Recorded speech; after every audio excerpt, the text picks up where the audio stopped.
Ever wondered if a single country could actually take over the entire world? Militarily? Like in a sci-fi movie or a strategy game? It sounds like pure fiction, but let's break down what it would really take. Forget the Hollywood special effects for a moment, and let's get into the grim, strategic reality. First off, you can't just roll tanks into every capital city. The world is massive. The logistics alone are a nightmare. You'd need a military so vast, so technologically advanced, it would make every other nation's armed forces look like a high school history club. We're talking millions of soldiers, tens of thousands of tanks, aircraft, and a navy that can control every major ocean simultaneously. The country attempting this would need a GDP larger than the rest of the world combined, just to fund the operation without its own economy collapsing overnight. But let's say a nation, let's call them Dominion, somehow achieves this. They've got the money, the tech, the numbers. Their first move wouldn't be a dramatic, all-out declaration of war. That's suicide. It would be subtle.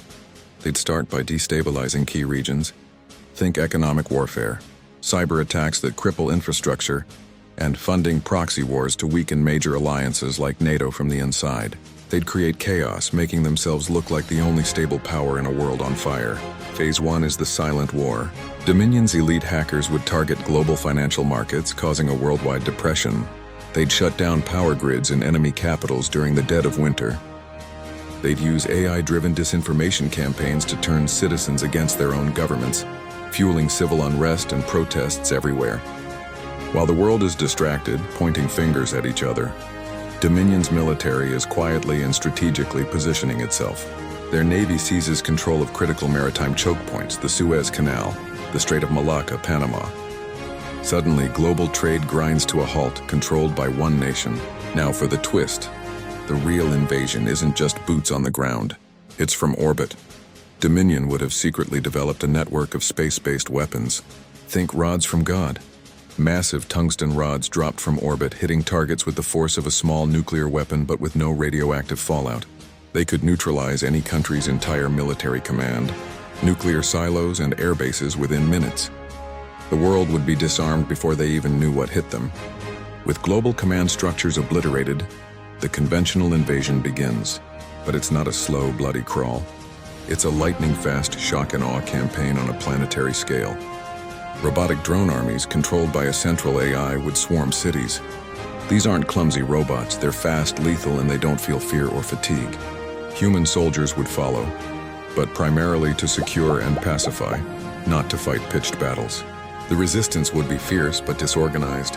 How do you fight an enemy that can see you from space and has an army that doesn't sleep? But here's the final and perhaps most difficult part: holding the world. Conquering is one thing, governing is another. You've just subjugated nearly 8 billion people. The insurgency would be relentless and global.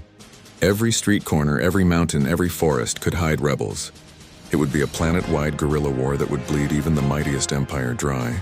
You can't kill everyone, and an ideology of freedom is a lot harder to destroy than a tank. So in the end, even if a country could achieve the impossible and conquer the world, they wouldn't be rulers of a global empire. They'd be the eternal jailers of a planetary prison, forever fighting shadows in a world that refuses to be tamed.